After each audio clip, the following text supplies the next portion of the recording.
आधा राजकुमार। एक राजा था। उसके 7 बेटे थे। 6 तो भले चंगे थे, पर 7वां बेटा उन 6 से बिल्कुल अलग था। वह शरीर से आधा था। उसकी एक आंख थी, एक कान था, एक हाथ था, एक टांग थी। इस तरह उसका सारा शरीर आधा था। परंतु वह बहुत ही वीर था और उसमें आत्मविश्वास की कोई भी कमी नहीं थी। जब सभी राजकुमार बड़े हो गए तो उनमें से 6 राजकुमार राजा के पास आए। जब 6 राजकुमारों ने राजा से कहा, महाराज, हम दुनिया को जीतने जाएंगे, कृपया आप हमें जाने की आज्ञा दीजिए। राजा ने कहा, जाओ, मेरी सेना भी साथ में ले जाओ। 6 राजकुमार सेना लेकर चल पड़े। उन्हें जाता देखकर 7वां राजकुमार, जो कि आधे शरीर वाला था, उसकी भी इच्छा हुई कि वह भी जाए। अतः आधा राजकुमार भी राजा के पास गया और बोला, महाराज, मैं भी दुनिया जीतने जाऊंगा। राजा ने कहा, जाओ, मेरी ढोलक भी साथ में लेकर जाओ। आधा राजकुमार ढोलक में बैठ गया। फिर वह बोला, चल मेरी ढोलक, चल चल चल, आज चले हम, लौटे कल। ढोलक लुढ़कने लगी, ढम ढम ढम। चलते चलते आधे को 100 जुगनू मिले। जुगनुओं ने पूछा, आधे आधे, तू कहाँ चला? आधे ने कहा, पहन बहादुर का मैं वेश, चला जीतने देश विदेश। जुगनू बोले, आधे आधे, हमें भी साथ ले चल, तू जहाँ कहेगा हम चलेंगे, अंधेरे में उजाला कर देंगे। आधे ने उन्हें साथ ले लिया। 100 जुगनू ढोलक में बैठ गए।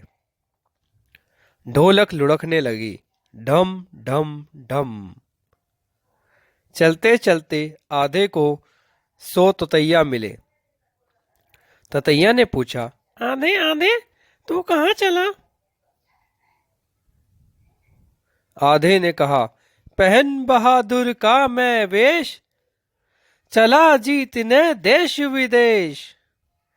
ततैया ने कहा, आधे आधे, हमें भी साथ ले चल, तू जिसे कहेगा हम उसे डंक मार देंगे।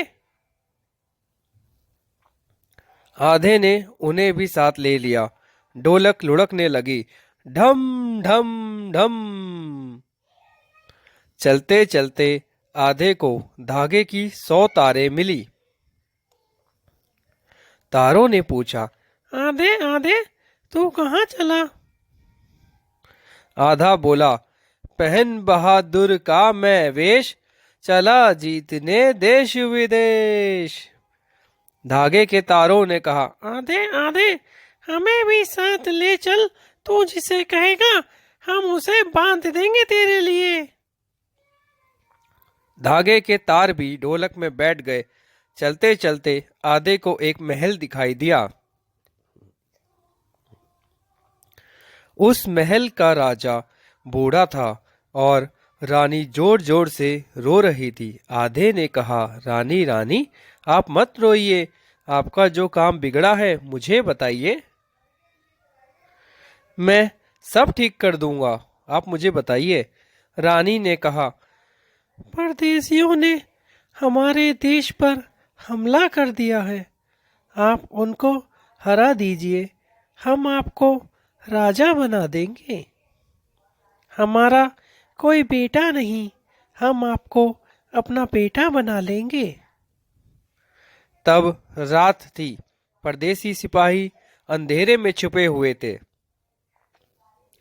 आधे ने ढोलक में मुंह डालकर पुकारा, जुगनुओं जुगनुओं, बाहर निकलो। सब मिलकर अंधेरे में चमको। परदेसी सेना यहाँ आ चुकी है, तुम परदेसी सेना पर उजाला कर दो। सो जुगनू चमके तो उजाला हो गया, परदेसी सिपाही अब दिखने लगे थे। अब आधे ने झपट कर ढोलक में मुंह डालकर पुकारा, ततैयो ततैयो, झपट पर निकलो और झटपट निकलो, परदेसी सिपाहियों को काट खाओ, उनकी आंखों में डंक मार दो जिससे कि वे अंधे हो जाएं। सो ततैयों ने डंक मारे तो सभी परदेसी सिपाही अधमरे से हो गए थे। अब आधे ने झटपट ढोलक में मुंह डालकर पुकारा, धागे की तारों झटपट निकलो, परदेसी सिपाहियों को बांध लो। धागे की तारों ने तुरंत आदेश का पालन किया। इस तरह परदेसी सेना की हार हो गई। आधा राजकुमार अपनी बहादुरी और सूझबूझ से जीत गया। राजा रानी ने आधे को राजा बना दिया। अब आधा बड़ी शान से अपने घर को चल पड़ा। बाकी के 6 राजकुमार भी सैर सपाटा करके खाली हाथ अपने राज्य में वापस लौट